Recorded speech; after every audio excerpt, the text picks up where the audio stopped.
ഹരേ കൃഷ്ണ കൃഷ്ണ കൃഷ്ണ ഹരേ ഹരേ ഹരേ രാമ രാമ രാമ ഹരേ ഹരേ ഹരേ കൃഷ്ണ കൃഷ്ണ കൃഷ്ണ ഹരേ ഹരേ ഹരേ രാമ രാമ രാമ ഹരേ ഹരേ ഹരേ കൃഷ്ണ കൃഷ്ണ കൃഷ്ണ കൃഷ്ണ ഹരേ ഹരേ ഹരേ രാമ രാമ രാമ ഹരേ ഹരേ ഹരേ കൃഷ്ണ കൃഷ്ണ കൃഷ്ണ കൃഷ്ണ ഹരേ ഹരേ ഹരേ രാമ രാമ രാമ ഹരേ ഹരേ ഹരേ കൃഷ്ണ കൃഷ്ണ കൃഷ്ണ കൃഷ്ണ ഹരേ ഹരേ ഹരേ രാമ രാമ രാമ ഹരേ ഹരേ ഹരേ കൃഷ്ണ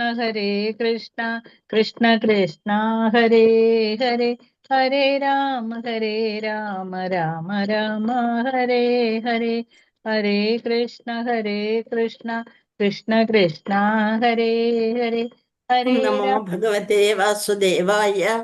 ഓം നമോ ഭഗവതേ വാസുദേവായ. ഓം നമോ ഭഗവതേ വാസുദേവായ. ഓം അജ്ഞാനതിമിരാന്ധസ്യ ജ്ഞാനാഞ്ജനശലാകയ ചക്ഷുരുന്മീലിതം യേന തസ്മൈ ശ്രീഗുരവേ നമഃ. ശ്രീചൈതന്യമനോഭീഷ്ടം സ്ഥാപിതം യേന ഭൂതലേ സ്വയം രൂപകഥാമഹ്യം ദദാതി സ്വപദാന്തികം.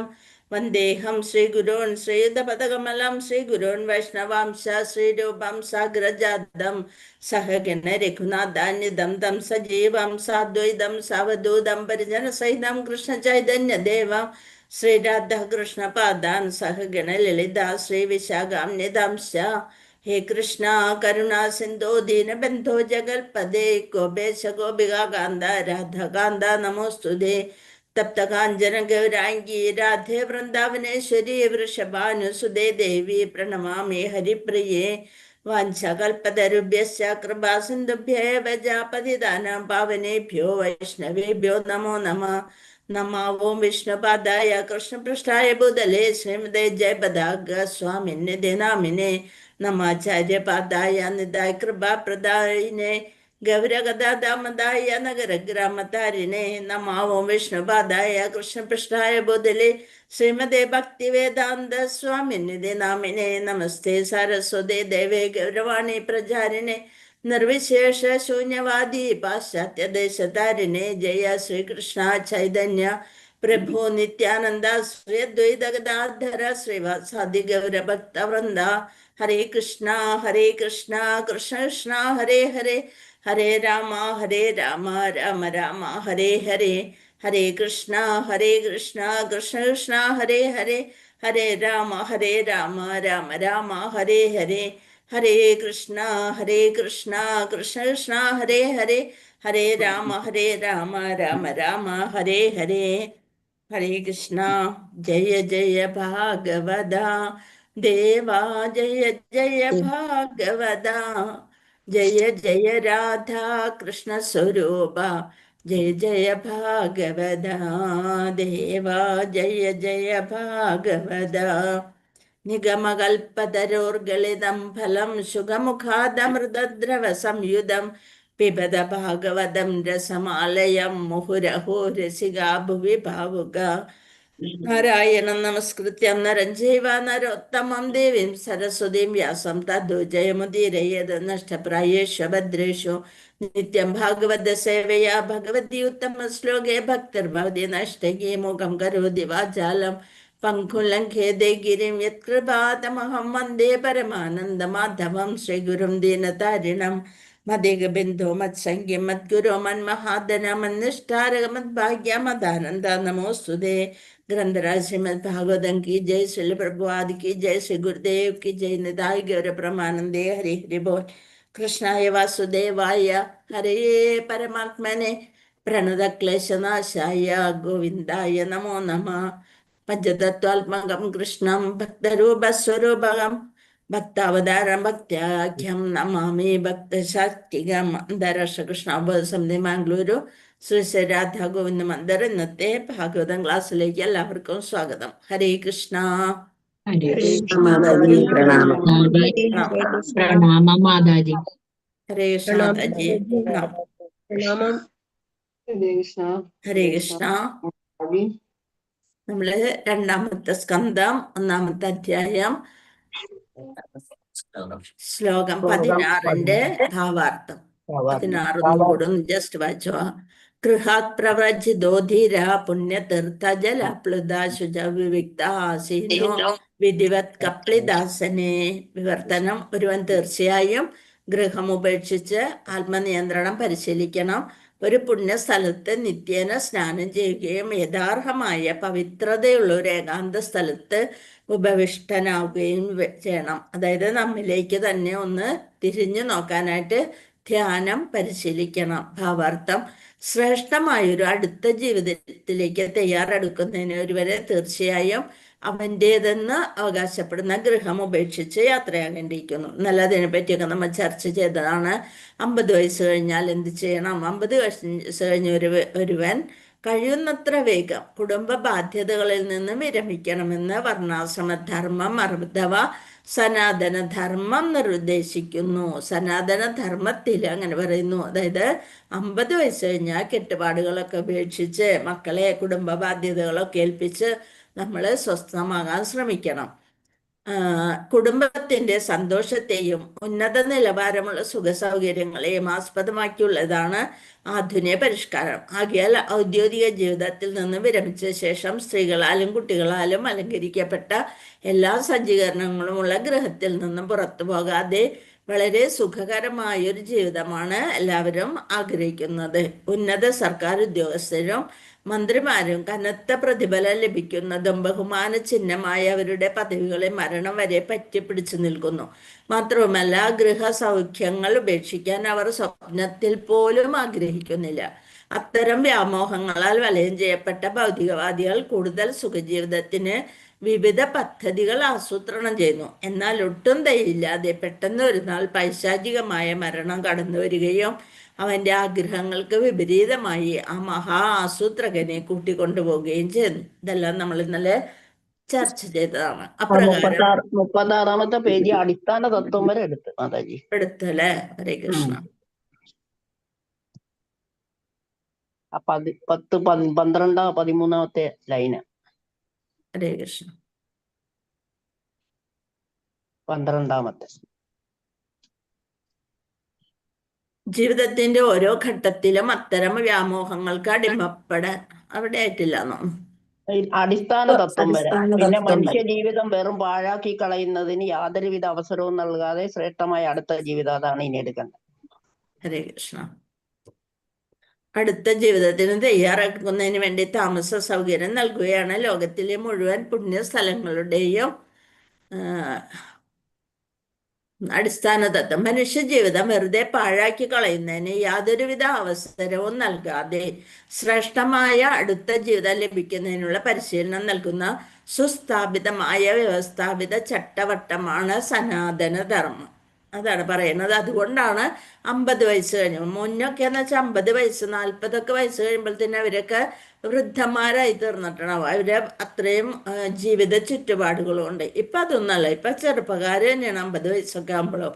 അപ്പൊ മനുഷ്യ ജീവിതം ശ്രേഷ്ഠമായ അടുത്ത ജീവിതത്തിന് വേണ്ടി സ്വയം തയ്യാറെടുക്കാനായിട്ട് 50 വയസ്സ് കഴിയുമ്പോൾ നമ്മൾ ശ്രമിക്കണം. മനുഷ്യ ജീവിതം വെറുതെ പാഴാക്കി കളയുന്നതിന് യാതൊരുവിധ അവസരവും നൽകാതെ ശ്രേഷ്ഠമായ അടുത്ത ജീവിതം ലഭിക്കുന്നതിനുള്ള പരിശീലനം നൽകുന്ന സുസ്ഥാപിതമായ വ്യവസ്ഥാപിത ചട്ടവട്ടമാണ് സനാതനധർമ്മം. നമ്മുടെ ധർമ്മത്തിൽ തന്നെ അതൊക്കെ പറഞ്ഞിരിക്കുന്നത് അത്രയും ശ്രേഷ്ഠമായി നമ്മുടെ അടുത്ത ജന്മത്തിലേക്ക് പോകണം എന്ന് കാണിക്കാൻ വേണ്ടിയാണ്. ഭൗതിക ജീവിതത്തിൽ നിന്നും വിരമിച്ചവർക്ക് ശ്രേഷ്ഠമായ അടുത്ത ജീവിതത്തിന് തയ്യാറെടുക്കുന്നതിന് വേണ്ടി താമസ സൗകര്യം നൽകുകയാണ് ലോകത്തിലെ മുഴുവൻ പുണ്യസ്ഥലങ്ങളുടെയും ഉദ്ദേശം. അപ്പൊ എന്ത് വേണം? നമ്മൾ അടുത്ത ഒരു ജീവിതത്തിന് തയ്യാറെടുക്കാൻ വേണ്ടി പുണ്യസ്ഥലങ്ങളിൽ വളരെ പരിമിതമായ സൗകര്യങ്ങളോടുകൂടി താമസിച്ച് അവിടെ നല്ല നല്ല ഋഷി ശ്രേഷ്ഠന്മാര് വരുമ്പോൾ അവരുടെയൊക്കെ അനുഗ്രഹം മേടിക്കാനൊക്കെ അങ്ങനെയൊക്കെ ചെയ്യണം എന്നാണ് പറയുന്നത്. ലോകത്തിലെ ഉദ്ദേശം ഭൗതിക ജീവിതത്തിന്റെ വിലങ്ങായി കരുതപ്പെടുന്ന കുടുംബ ബന്ധത്തിൽ നിന്നും സ്വതന്ത്രനാകുന്നതിന് വേണ്ടി ജീവിതാന്ത്യത്തിൽ, അതായത് 50 വയസ്സിന് ശേഷം ബുദ്ധിയുള്ളവര് അങ്ങനെ ചെയ്യണം. ആത്മീയ പുനരുജ്ജീവനത്തിന് ഉതകുന്ന ജീവിതം നയിക്കാനായി പുണ്യ സ്ഥലങ്ങളിൽ വസിക്കണം. കുറെ അധികം ആളുകള് വൃന്ദാവനത്തിലൊക്കെ അത് ആ കാടിന്റെ ഉള്ളിലേക്ക് പോകുമ്പോ കാണാം, അവിടെ മുഴുവൻ പർണശാല കെട്ടി അവരൊക്കെ അവിടെ താമസിക്കണത്. അപ്പൊ സ്വന്തമായിട്ട് ഭക്ഷണം പാകം ചെയ്ത് ഭഗവാന് നിവേദിച്ച് അവര് അവിടെ ശാസ്ത്ര പഠനവും അതേപോലെ ഇങ്ങനെ ഓരോരുത്തർ വരുമ്പോ അവർക്ക് അനുഗ്രഹം കൊടുത്തും അങ്ങനെയൊക്കെ കഴിഞ്ഞുകൂടുന്ന കുറേ ഇതുകള് വൃന്ദാവനത്തിന്റെ ഉള്ളിലേക്ക് കുറച്ചൊന്ന് പോയി കഴിഞ്ഞാൽ കാണാൻ സാധിക്കും. ആത്മീയ പുനരുജ്ജീവനത്തിന് ഉതകുന്ന ജീവിതം നയിക്കാനായാണ് അവര് പുണ്യസ്ഥലങ്ങളിൽ വസിക്കുന്നത്. ഭൗതിക ബന്ധനത്തിൽ നിന്ന് വിമുക്തനാകുന്നതിന് വീട് വിട്ടു പോകണമെന്ന് ഉപദേശിച്ചിരിക്കുന്നു. എന്തുകൊണ്ടെന്നാൽ മരണം വരെ കുടുംബജീവിതത്തിൽ പറ്റിപ്പിടിച്ചിരിക്കുന്ന ഒരുവന് ഭൗതികമായ ബന്ധനങ്ങളിൽ നിന്നും സ്വതന്ത്രനാകാൻ കഴിയുകയില്ല. മാത്രവുമല്ല, ഭൗതികമായി ബന്ധപ്പെട്ടിരിക്കുന്നിടത്തോളം കാലം ഒരുവന് ആത്മീയ സ്വാതന്ത്ര്യത്തെക്കുറിച്ച് മനസ്സിലാക്കുവാനും സാധ്യമല്ല. നമ്മൾക്ക് എത്രയൊക്കെ പറഞ്ഞ് ഈ ബുക്ക് ഒരു അരമണിക്കൂറാണ് നമ്മൾ വൈകുന്നേരം നോക്കണത്. അതൊന്ന് അടച്ചു കഴിഞ്ഞാല് പിന്നെ നമ്മുടെ മുറി, നമ്മുടെ വീട്, നമ്മുടെ ബെഡ്, അങ്ങനെ അപ്പൊ അതിൽ അള്ളി പിടിച്ചുകൊണ്ടാണ് നമ്മൾ ഇരിക്കുക അല്ലെ. പിന്നെ അതൊക്കെ മറന്ന് കേട്ടതും ഇതൊക്കെ മറന്ന് പിറ്റേ ദിവസം വൈകുന്നേരം ആകുമ്പോ ഒട്ടുമില്ല. എന്ന് വെച്ചാൽ നമ്മുടെ വീട് വിട്ട് പുറത്തേക്ക് പോകാനായിട്ട് നമ്മൾ ഒരുക്കുകയല്ല. അത് കഴിഞ്ഞ് പിറ്റേ ദിവസം വിചാരിക്കും, ഓ കുഴപ്പമില്ല, ഇതൊക്കെ വേണ്ടാന്ന് വെക്കാനൊക്കെ പറ്റുമെന്ന്. പക്ഷെ വീണ്ടും നമ്മൾ അതില് അള്ളിപ്പിടിച്ചിരിക്കുകയും ചെയ്യും. വീട് വിട്ടു പോകുകയോ പുണ്യസ്ഥലത്ത് നിയമപരമായോ നിയമവിരുദ്ധമായോ മറ്റൊരു വീട് പണിയുകയോ ചെയ്യുന്നതിലൂടെ മാത്രം ഒരുവൻ ഒരിക്കലും സംപ്രീതനാകരുത്. അപ്പൊ വീട് വിട്ടുപോയി ഇനിയിപ്പോ ഒരു കുഴപ്പമില്ല എന്നും വിചാരിക്കരുത്. ധാരാളം പേർ വീട് ഉപേക്ഷിച്ച് പുണ്യസ്ഥലങ്ങളിൽ പോകുകയോ ദുസ്സംഗത്താൽ സ്ത്രീകളുമായി അവിഹിത ബന്ധത്തിൽ ഏർപ്പെടുകയും അങ്ങനെ വീണ്ടും അവിടെ കുടുംബസ്ഥരായി തീരുകയും ചെയ്യുന്നുണ്ട്. ചിലര് അവനാന്റെ ഭാര്യനെ വേണ്ടാന്ന് വെച്ചിട്ട് പോകും, വീട് വിട്ടുപോയി. എന്നിട്ട് എന്താ ചെയ്യും? അവിടെ ചെന്ന് പല പല ആളുകളായിട്ട് പരിചയപ്പെട്ട് അതിൽ നല്ലതെന്ന് തോന്നുന്നവരുമായിട്ട് കുറച്ച് നാൾ ജീവിച്ച് അത് കഴിഞ്ഞ് വേറെ അടുത്ത് അങ്ങനെ അവിഹിത ബന്ധത്തിൽ ഏർപ്പെടുകയും അങ്ങനെ വീണ്ടും കുടുംബസ്ഥനായി തീരുകയും ചെയ്യുന്നുണ്ട്. സന്തോഷഭരിതമായ വീട് ഉപേക്ഷിച്ച ശേഷവും ജീവിതത്തിന്റെ ഓരോ ഘട്ടത്തിലും അത്തരം വ്യാമോഹങ്ങൾക്ക് അടിമപ്പെടാനുള്ള പ്രവണത ഒരുവനിൽ ഉണ്ടാക്കത്തക്ക വിധം ശക്തമാണ് ഭൗതികതയുടെ മായിക ശക്തി. നമ്മൾ പഠിച്ചിട്ടുണ്ട് ഒരു കഥ, സൗബരി മഹർഷിയുടെ. അറിയാലോ, കഴിഞ്ഞ അധ്യായങ്ങളിൽ എവിടെയോ ഞാൻ പറഞ്ഞു തന്നിട്ടുണ്ട്. സൗബരി മഹർഷി എല്ലാത്തിൽ നിന്നും ത്യജിച്ചിട്ട് വെള്ളത്തിന്റെ പുറമേ നിന്ന് കഴിഞ്ഞാൽ എന്ത് പിടിക്കും? മായയിൽ അകപ്പെടുന്നു പറഞ്ഞ് നദിയുടെ അകത്ത് അടിയിൽ പോയി തപസ് ചെയ്തു. അതായത് അത്രയും യോഗശക്തിയുള്ള ആളാണ്. എന്നിട്ട് അവിടെ ഇരുന്ന് തപസ് ചെയ്യണതിൻ്റെ ഇടയ്ക്ക് എന്ത് കണ്ടു? 2 മത്സ്യങ്ങൾ തമ്മിൽ അവര് ലൈംഗികതയിൽ ഏർപ്പെടണം കണ്ടിട്ട് അപ്പൊ അദ്ദേഹത്തിന് ഈ ഒരു ആഗ്രഹം ഉദിച്ചു. അങ്ങനെ കയറി വന്ന് വീണ്ടും കല്യാണം കഴിച്ച് 10 മക്കള് അങ്ങനെ എന്തോ ഉണ്ടായിട്ട് പിന്നെ അത് കഴിഞ്ഞ് വിരക്തിയായിട്ട് പോയ ആളാണ്. അപ്പൊ ഏത് സമയത്ത് വേണമെങ്കിലും നമ്മളെ മായയില് അകപ്പെടാം. ജീവിതത്തിന്റെ ഓരോ ഘട്ടത്തിലും അത്തരം വ്യാമോഹങ്ങൾക്ക് അടിമപ്പെടാനുള്ള പ്രവണത ഒരുവനിൽ ഉണ്ടാക്കത്തക്ക വിധം ശക്തമാണ് ഭൗതികതയുടെ മായിക ശക്തി. മമ മായ ദുരത്യയ, അതിനെ തരണം ചെയ്യാൻ മാമേകം ശരണം വ്രജ, അല്ലെ. ഭഗവാനെ തന്നെ കൂട്ടുപിടിച്ചാൽ മാത്രമേ ഭഗവാന്റെ മായയിൽ നിന്ന് നമുക്ക് രക്ഷപ്പെടാൻ പറ്റുള്ളൂ. ആകയാൽ ഒരുവൻ ലൈംഗിക വേഴ്ചയ്ക്കുള്ള നാമമാത്രമായ ആഗ്രഹം പോലുമില്ലാത്ത ബ്രഹ്മചര്യാനുഷ്ഠാനത്തിലൂടെ ആത്മനിയന്ത്രണം പരിശീലിക്കേണ്ടത് അത്യന്താപേക്ഷിതമാകുന്നു. അപ്പൊ ഇങ്ങനെ വേണമെങ്കിൽ നമ്മൾ അങ്ങനെ വന്നു പെടും. അപ്പോഴും എന്ത് വേണം? ഒട്ടും ഇതില്ലാതെ ബ്രഹ്മചര്യത്തിലൂടെ നമ്മുടെ ആഗ്രഹത്തെ മാറ്റിവെക്കണം. ബ്രഹ്മചര്യാനുഷ്ഠാനത്തിലൂടെ ആത്മനിയന്ത്രണം പരിശീലിക്കേണ്ടതാണ് അത്യന്താപേക്ഷിതമാകുന്നു. സ്വന്തം അസ്തിത്വത്തെ മെച്ചപ്പെടുത്താൻ ആഗ്രഹിക്കുന്ന ഒരുവൻ ലൈംഗിക സന്തോഷത്തെ ആത്മഹത്യാപരമായോ അല്ലെങ്കിൽ അതിനേക്കാൾ നിർഭാഗ്യകരമായതോ ആയി പരിഗണിക്കുന്നു. ആകയാൽ കുടുംബജീവിതത്തിൽ നിന്നും അകന്ന് ജീവിക്കുക എന്നാൽ ഇന്ദ്രിയ പൂരണത്തിനുള്ള എല്ലാവിധ ആഗ്രഹങ്ങളിലും വിശേഷിച്ചും ലൈംഗികാസക്തിയിൽ നിന്നും ആത്മനിയന്ത്രണം പാലിക്കുക എന്നർത്ഥം. ചിലര് വീട് വിട്ടു പോയിട്ട് വീണ്ടും അങ്ങനെ പോകണേൽ നല്ലത് വീട്ടിൽ തന്നെ നല്ല ജീവിതം നയിക്കുക.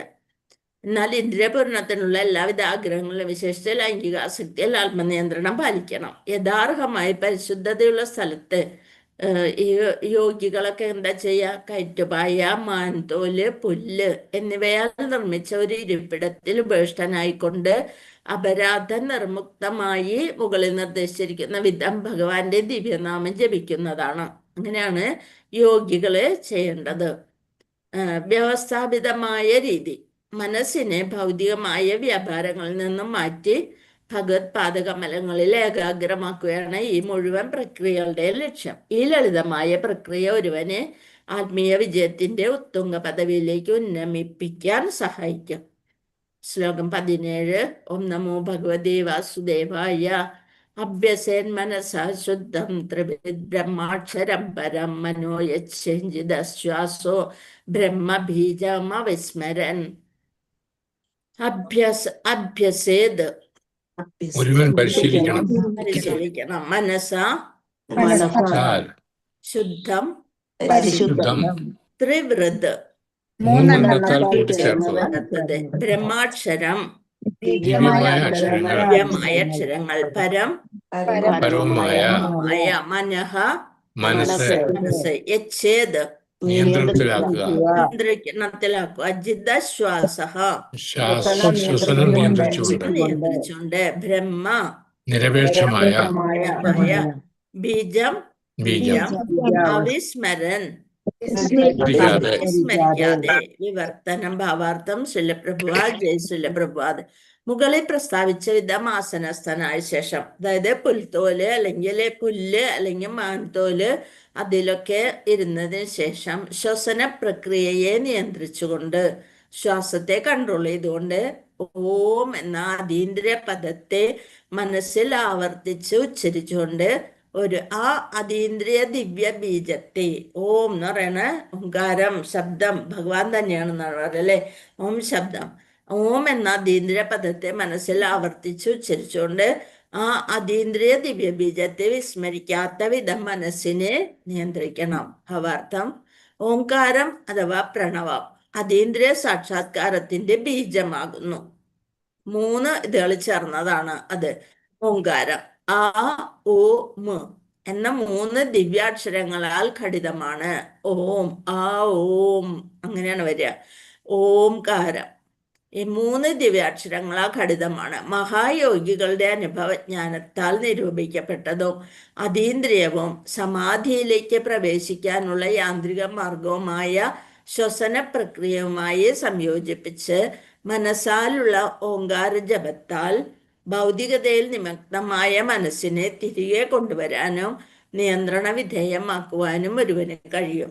നമ്മള് കുറച്ചു നേരം ഒന്നിരിക്കുമ്പോഴത് നമുക്ക് ഭയങ്കര അസ്വസ്ഥതയാണ്. ആദ്യമൊക്കെ 2 മിനിറ്റ് ഒന്ന് അച്ചടക്കം പാലിച്ചിരിക്കാനും അപ്പോഴും നമ്മുടെ മനസ്സ് പോയിക്കൊണ്ടേയിരിക്കുക. അത് കഴിഞ്ഞിട്ട് പിന്നെ 5 മിനിറ്റ് ആക്കുക, അത്ര അടങ്ങിയിരിക്കുക. അത് കഴിഞ്ഞ് 10 മിനിറ്റ്, ഒരു 15 മിനിറ്റ് വരെ നമ്മളെ കൊണ്ട് സാധിക്കും. അങ്ങനെ ഇരുന്ന് പരിശീലിക്കണം. കുറച്ച് നമ്മളിലേക്ക് തന്നെ ഒന്ന് ഉൾവലിയാനായിട്ട് ശ്രമിക്കണം. ഇപ്പൊ ആമയ്ക്ക് നടക്കേണ്ട സമയത്ത് അത് കാലുകളെ പുറത്തേക്ക് വലിച്ച് നടക്കും. അത് കഴിഞ്ഞതിന് ശേഷം അതിന്റെ ഉപയോഗം കഴിഞ്ഞാൽ ഉടനെ അതെല്ലാം ഇന്ദ്രിയങ്ങളെ അകത്തേക്ക് വലിച്ച് അത് തൊണ്ടായിട്ട് അവിടെ കിടക്കും, വളരെ ഇതായിട്ട്. അപ്പൊ അതുപോലെ നമ്മൾക്കും അങ്ങനെ ചെയ്യാൻ സാധിക്കണം. ഇന്ദ്രിയങ്ങളെയൊക്കെ അകത്തേക്ക് ഒന്ന് കണ്ണ് അകത്തേക്ക് മനസ്സിനെ ശ്രദ്ധിക്കുക. അങ്ങനെയൊക്കെ ചെയ്ത് കുറച്ചു നേരം ഒന്ന് സ്വസ്ഥതയോടുകൂടി ആരും ഇല്ലാത്ത സമയത്ത് അങ്ങനെ ശീലിക്കുക. അപ്പൊ നമുക്ക് ആരും ഇല്ലെങ്കിലും വളരെ സന്തോഷമായിട്ട് തോന്നും. നമ്മൾ വിചാരിക്കുക എല്ലാവരും എന്നെ ഇട്ട് പോയി, ആര് ഭഗവാൻ കൂടി ഉണ്ടല്ലോ, പിന്നെ എല്ലാവരും ഇട്ട് പോയാൽ എന്താ വരാൻ പോണത്? എന്നെ അവിടെ കൊണ്ടുപോയില്ല, വേണ്ട കൊണ്ടോണ്ടാ, നമ്മളെ കൊണ്ടുപോയില്ലെങ്കിൽ അത്രയും സന്തോഷം എന്ന് വിചാരിക്കുക. അങ്ങനെ വന്നിരുന്ന് ഒറ്റയ്ക്ക് ഇരുന്നിട്ട് കുറച്ചു നേരം എല്ലാം മൊബൈലും ഫോണും എല്ലാം കൂടെ മാറ്റി വെക്കുക. എന്നിട്ട് കുറച്ചു നേരം ഒന്ന് ഇരുന്ന് നോക്കുക. അപ്പോഴെന്താണ് ഭയങ്കര ഒരു ആശ്വാസം തോന്നും. അങ്ങനെ കുറച്ച് നേരം ഓരോ ദിവസവും അങ്ങനെ ചെയ്യാൻ ശ്രമിക്കുക. അപ്പം മനസ്സിനെ തിരികെ കൊണ്ടുവരാനും നിയന്ത്രണ വിധേയമാക്കാനും ഒരുവന് കഴിയും. മനസ്സിന്റെ ശീലം മാറ്റുന്നതിനുള്ള മാർഗമാണിത്. അപ്പൊ അപ്പൊ ഒരാളോട് ഒരു കംപ്ലൈന്റും ഇല്ല. ആരെന്ത് ചെയ്താലും ഓക്കെ, അതിന് നമ്മൾ നല്ലൊരു കാര്യം തിരഞ്ഞെടുക്കുക. മനസ്സിന്റെ ശീലം മാറ്റുന്നതിനുള്ള മാർഗമാണിത്. മനസ്സിനെ കൊല്ലേണ്ട ആവശ്യമില്ല. മനസ്സിനെയോ ആഗ്രഹത്തെയോ തടുക്കാനോ കഴിയുകയില്ല. നമ്മുടെ ചിന്തകള് ഇങ്ങനെ വന്നുകൊണ്ടേയിരിക്കും. അപ്പൊ അത് ഒരു കുരങ്ങന്റെ പോലെയാണെന്ന് പറയും. ഒരു ബ്രാഞ്ചിൽ നിന്ന് ഒരു ശാഖയിൽ നിന്ന് മറ്റൊരു ശാഖയിലേക്ക് ചാടിക്കൊണ്ടേയിരിക്കും. അങ്ങനെ പോകും. അപ്പൊ എന്ത് ചെയ്യണം? അയ്യോ, അത് ഇപ്പൊ തന്നെ ഞാൻ ഭഗവാനെ കുറിച്ചാണല്ലോ ചിന്തിച്ചത്. ഭഗവാന്റെ പാദത്തിലേക്ക് കൊണ്ടുവരിക, അതിനെ കെട്ടിയിടുക. മനസ്സിന്റെ ശീലം മാറ്റുന്നതിനുള്ള മാർഗമാണിത്. മനസ്സിനെ കൊല്ലേണ്ട ആവശ്യമില്ല. മനസ്സിനെയോ ആഗ്രഹത്തെയോ തടുക്കാനോ കഴിയുകയില്ല. എന്നാൽ ആത്മസാക്ഷാത്കാരത്തിനുള്ള കർമ്മ നിർവഹണത്തിന് ആഗ്രഹം വളർത്താനും അപ്രകാരം മനസ്സ് ചെയ്യുന്ന കർമ്മങ്ങളുടെ ഗുണത്തിൽ മാറ്റം വരുത്തേണ്ടതുണ്ട്. മറ്റുള്ളവരെ കുറിച്ച് എന്തെങ്കിലും അസൂയായിട്ട് അല്ലെന്നുണ്ടെങ്കിൽ അവരങ്ങനെ ചെയ്തല്ലോ എന്ന് ചിന്തിക്കുമ്പോൾ തന്നെ വിചാരിക്കുക, അവരങ്ങനെ ചെയ്തോട്ടെ, അത് അവർക്ക് തന്നെ ഇരിക്കട്ടെ, അങ്ങനെ വിചാരിച്ചുകൊണ്ട് അല്ലെ അവരോട് ഭഗവാൻ ക്ഷമിക്കട്ടെ എന്നുള്ളൊരു ചിന്ത വന്നു കഴിഞ്ഞാൽ നമ്മൾക്ക് അവരോട് ഒരു വിഷമവും തോന്നില്ല. ഇപ്പൊ നമ്മൾ പറയും അനുഗ്രഹിക്കണേന്ന് പറയും അല്ലെ.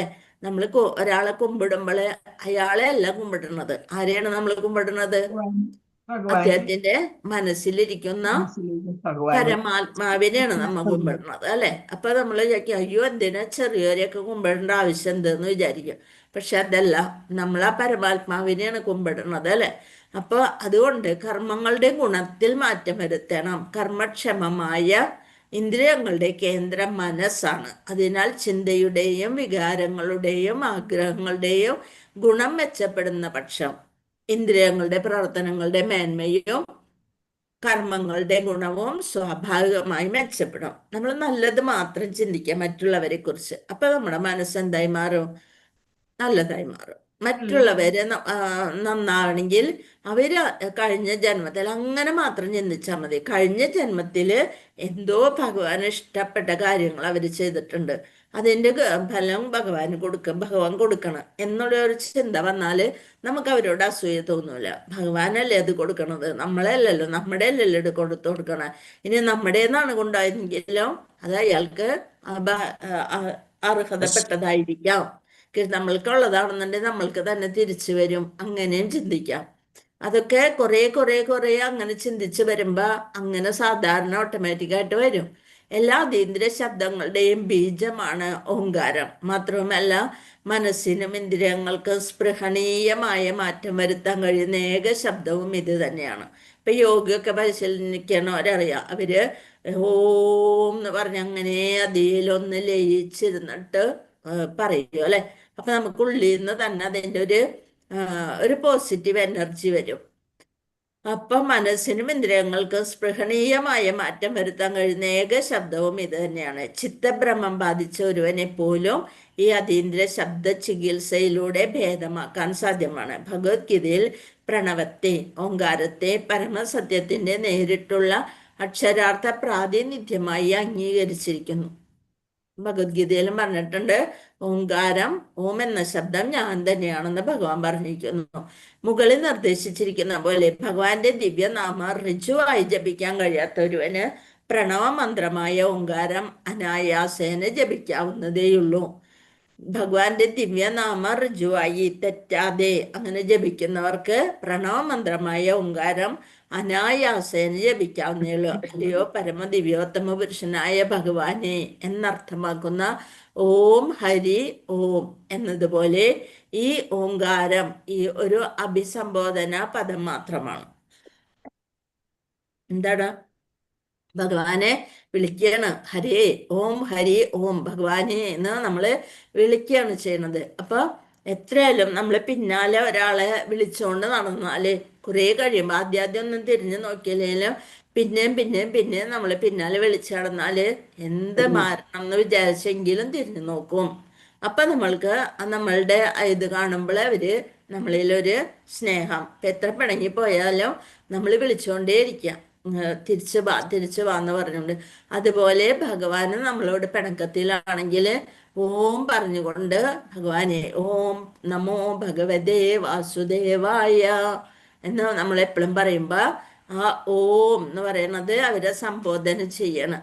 ഓം നാമത്തെയും മനസ്സിലാക്കാൻ കഴിയാത്തവർക്ക് ഒരേ സമയം ഭഗവാനിൽ നിന്നും അനന്യമാണ്. ഭഗവാന്റെ ദിവ്യനാമം ഭഗവാനിൽ നിന്നും അനന്യമാണ്. ഭഗവാന്റെ നാമവും ഭഗവാനും തമ്മിൽ യാതൊരു വ്യത്യാസവുമില്ല. അതുപോലെ തന്നെയാണ് ഓങ്കാരവും. അപൂർണമായ ഇന്ദ്രിയങ്ങളിലൂടെ ഭഗവാന്റെ അതീന്ദ്രിയ രൂപത്തെയും നാമത്തെയും മനസ്സിലാക്കാൻ കഴിയാത്തവർക്ക് ഒരേ സമയം ശ്വസനത്തെ നിയന്ത്രിച്ചു മനസ്സിൽ പ്രണവ മന്ത്രം ആവർത്തിച്ചുരുട്ടും അനുഷ്ഠിക്കുന്ന യാന്ത്രിക പ്രക്രിയയിലൂടെ ആത്മസാക്ഷാത്കാര പരിശീലനത്തിന് ശിക്ഷണം നൽകുന്നു. അങ്ങനെയാണ് നമുക്ക് ചിലർക്ക് നാമം ജപിക്കാൻ അത് ഭഗവാന്റെ ഒരു കാരുണ്യം പോലും കിട്ടുന്നില്ല. നാമം ജപിക്കാനായിട്ടുള്ള ഒരു അവസരം കിട്ടണില്ല. മനുഷ്യനായിട്ട് ജനിച്ചിട്ട് പോലും നാമം ജപിക്കാനായിട്ടുള്ള ഒരു അവസരമുണ്ട്. ഞങ്ങളുടെ ഒരു റിലേറ്റീവ് അവര് ഗുരുവായൂർ അമ്പലത്തിൽ പോയി അവിടുത്തെ തിരക്കൊക്കെ കണ്ട ഭാര്യയ്ക്ക് ലൈനിൽ നിന്ന് തൊഴണം എന്നുണ്ട്. കുട്ടിക്ക് തുലാഭാരം നടത്താൻ വേണ്ടി പോയതാണ്. അപ്പൊ തുലാഭാരം അദ്ദേഹം പറഞ്ഞ് തുലാഭാരം വേഗം നടത്താം എന്ന് പറഞ്ഞു. അപ്പൊ അതിന് ഇത് അധികം ക്യൂ ഒന്നും നിൽക്കണ്ടല്ലോ, അകത്ത് കയറാലോ. അപ്പൊ പറഞ്ഞ് ഭഗവാന് കണ്ടിട്ട് തുലാഭാരം നടത്താന്ന് പറഞ്ഞിട്ട് ഒരു വിധനെ ദേഷ്യത്തോടു കൂടി വരിയിൽ നിന്നു ഹസ്ബൻഡ്. അങ്ങനെ കുറച്ചങ്ങോട്ട് വന്നപ്പോ പിന്നെയും അവിടെ നിൽക്കണ്ട വന്നപ്പോ അദ്ദേഹത്തിന് നിക്കക്കള്ളിയില്ല. അതായത് ഭഗവാൻ ഉള്ളിലിരുന്ന് അത്രയും ദേഷ്യഭാവത്തോടു കൂടിയാണ് ആ നിക്കണവരെയും ഒക്കെ ശപിച്ചുകൊണ്ട് നിൽക്കണം. അങ്ങനെ അവസാനം അവിടെ എത്താറായി, ലാസ്റ്റ് വരിയിലായി. എന്നിട്ടും അവിടെ നിൽക്കാനായിട്ട് പറ്റണില്ല. എന്നിട്ട് എന്ത് ചെയ്തു, തിരിച്ച് ഞാൻ പുറത്തുണ്ടാവുന്നു പറഞ്ഞ് തിരിച്ച് പോന്നപ്പോഴത്തേനും അദ്ദേഹം പുറത്തേക്ക് ഇറങ്ങല്ല, അവർക്ക് നട തുറന്നിട്ട് ദർശനത്തിനുള്ളത് കിട്ടി. അപ്പൊ ഭഗവാനും കൂടി വിചാരിക്കണം ഇയാൾക്ക് ദർശനം കൊടുക്കണോ വേണ്ടയോ, എന്ത് ഇതിലാണ് വരണേന്നുള്ളത്. അങ്ങനെ പുറത്തു പോയി ട്ടാണ് ഇത്. അപ്പൊ ഭാര്യ പറയണ എന്താ ചെയ്യാം, അവർക്ക് അതിനുള്ള യോഗം വേണ്ടേ എന്ന് പറഞ്ഞുകൊണ്ട് ക്ഷമിക്കന്നെ. അപ്പൊ അതേപോലെയാണത്, നമ്മള് ഭഗവാനില് പ്രാർത്ഥിച്ചിട്ട് വേണം എല്ലാതും. അതിനുള്ള കാരുണ്യം ഭഗവാൻ തന്നല്ലോ എന്നെങ്കിലും വിചാരിക്കണം. ഭഗവാന്റെ ദിവ്യനാമം, രൂപം, ഗുണങ്ങൾ, ലീലകൾ തുടങ്ങിയവ നിലവിലെ ഭൗതികമായ ഇന്ദ്രിയങ്ങളിൽ മനസ്സിലാക്കാൻ അസാധ്യമാകയാൽ ഇന്ദ്രിയ കർമ്മങ്ങളുടെ കേന്ദ്രമായ മനസ്സിൽ കൂടി അത്തരം അതീന്ദ്രിയ സാക്ഷാത്കാരം ചലനാത്മകമാക്കേണ്ടത് ആവശ്യമാണ്. പരമസത്യത്തിന്റെ വ്യക്തി രൂപത്തിൽ പരമദിവ്യോത്തമ പുരുഷനിൽ ഭക്തർ അവരുടെ മനസ്സിനെ ഏകാഗ്രമാക്കുന്നു. എന്നാൽ പരമസത്യത്തിന്റെ അത്തരം വ്യക്തിഗത ഭാവവുമായി സമരസപ്പെടാൻ കഴിയാത്ത ഒരുവന്റെ മനസ്സിന്റെ തുടർന്നുള്ള പുരോഗതിക്ക് ആവശ്യമായ പരിശീലനത്തിന് ഉപദേശം നൽകുന്നു. പരമസത്യം ഭഗവാന്റെ ആ വ്യക്തി രൂപത്തില്, അതായത് പരമദിവ്യോത്തമ പുരുഷനിൽ ഭക്തർ അവരുടെ മനസ്സിനെ ഏകാഗ്രമാക്കുന്നു. ഭക്തരാണെങ്കിൽ ഭഗവാന്റെ ആ ത്രിഭംഗ രൂപം അല്ലെ, കാല് പണച്ചു വെച്ച് മുരളി ഊതിക്കൊണ്ട് നിൽക്കുന്ന ആ രൂപം നമുക്ക് എപ്പോഴും മനസ്സിൽ വരും. അവരുടെ മനസ്സിനെ അത് ഏകാഗ്രമാക്കാൻ സഹായിക്കുന്നു. എന്നാൽ പരമസത്യത്തിന്റെ അത്തരം വ്യക്തിഗത ഭാവവുമായി സമരസപ്പെടാൻ കഴിയാത്ത അങ്ങനെ ഒരു രൂപം പോലെ അവരുടെ മനസ്സിൽ വരണില്ലെങ്കിൽ പിന്നെ തുടർന്നുള്ള പുരോഗതിക്ക് ആവശ്യമായ പരിശീലനം വേണം. അങ്ങനെ കണ്ട് എന്തിലും ഭഗവാനെ കാണാനായിട്ട് അത് ഗുരുവിന്റെ സഹായത്തോടെ മാത്രമേ ലഭിക്കുള്ളൂ. ഹരേ കൃഷ്ണ. ശ്ലോകം 18. നിയച്ഛേദ്യുഷയോക്ഷാം മനസാ ബുദ്ധിസാരഥി മനകർമ്മഭിരാക്ഷിപ്തം ശുഭാർത്ഥേ ധാരയേധിയ. നിയച്ഛേദ് പിൻവലിക്കുക, വിഷയേഭ്യ ഇന്ദ്രിയാസ്വാദനങ്ങളിൽ നിന്നും അക്ഷാൻ ഇന്ദ്രിയങ്ങൾ മനസ്സ മനസ്സിനെ മാർഗമാക്കി ബുദ്ധി സാരഥി മനഃ മനസ്സ് കർമ്മഭിഹി കർമ്മത്താൽ ആക്ഷിപ്തം അമഗ്നനായി ശുദ്ധാർത്ഥേ ധാരയേത്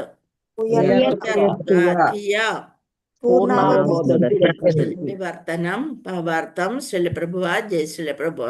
മനസ്സ് ഉത്തരോത്തരമായി ആത്മീയമായി തീരുമ്പോൾ അതിനെ ഇന്ദ്രിയ പ്രവർത്തനങ്ങളിൽ നിന്നും പിൻവലിക്കുകയും ബുദ്ധിയാൽ ഇന്ദ്രിയങ്ങളെ നിയന്ത്രിക്കുകയും വേണം. ഭൗതിക പ്രവർത്തനങ്ങളിൽ അത്യന്തം നിമഗ്നമായ മനസ്സിനെ പരമദിവ്യോത്തമ പുരുഷന്റെ സേവനത്തെ വ്യാപൃതമാക്കുകയും അപ്രകാരം പൂർണ്ണമായ അതീന്ദ്രിയ അവബോധത്തിൽ സ്ഥിരീകൃതമാക്കുകയും വേണം. എന്ത് വേണം? എപ്പോഴും നമ്മൾ ഇന്ദ്രിയത്തിന്റെ പ്രവർത്തനങ്ങൾക്ക് പിന്നാലെ പോകാതെ മനസ്സ് ഉത്തരോത്തരമായി കുറേശ്ശെയായി ആത്മീയമായി തീരുമ്പോൾ അതിനെ ഇന്ദ്രിയ പ്രവർത്തനങ്ങളിൽ നിന്ന് പിൻവലിക്കണം. അതിന് ഉദാഹരണം പറഞ്ഞതാണ് ആ അമ്മയുടെ കാലൊക്കെ പിൻവലിക്കുന്ന പോലെ. ബുദ്ധിയാൽ ഇന്ദ്രിയങ്ങളെ നിയന്ത്രിക്കുകയും വേണം. നമ്മൾ ബുദ്ധി ഉപയോഗിച്ച് എല്ലാം എന്ത് കണ്ടാലും അതിൻ്റെ പിന്നാലെ പരക്കം പാഞ്ഞ് ഓടി നടക്കാതെ ബുദ്ധി കൊണ്ട് അതിൻ്റെ ആവശ്യമില്ല, ഇത്രയൊക്കെ ഇല്ല, അത് മതി എന്നുള്ളൊരു ചിന്ത വേണം. ഭൗതിക പ്രവർത്തനങ്ങളിൽ അത്യന്തം നിമഗ്നമായ മനസ്സിനെ പരമദിവ്യോത്തമ പുരുഷന്റെ സേവനത്താൽ വ്യാപൃതമാക്കുകയും അപ്രകാരം പൂർണ്ണമായ അതീന്ദ്രിയ അവബോധത്തെ സ്ഥിരീകൃതമാക്കുകയും വേണം. ഹരേ കൃഷ്ണ. വാഞ്ചകൽപതരുഭ്യശ്ച കൃപാസിന്ധുഭ്യേവ ച പതിതാനാം പാവനേഭ്യോ വൈഷ്ണവേഭ്യോ നമോ നമഃ. അനന്തകോടി വൈഷ്ണവ ഭക്തവൃന്ദി കി ജയ്. ശ്രീല പ്രഭുപാദ് കി ജയ്. ശ്രീ ഗുരുദേവ് കി ജയ്. നിതായ് ഗൗര പ്രമാനന്ദേ. ഹരി ഹരി ബോൽ. ഹരി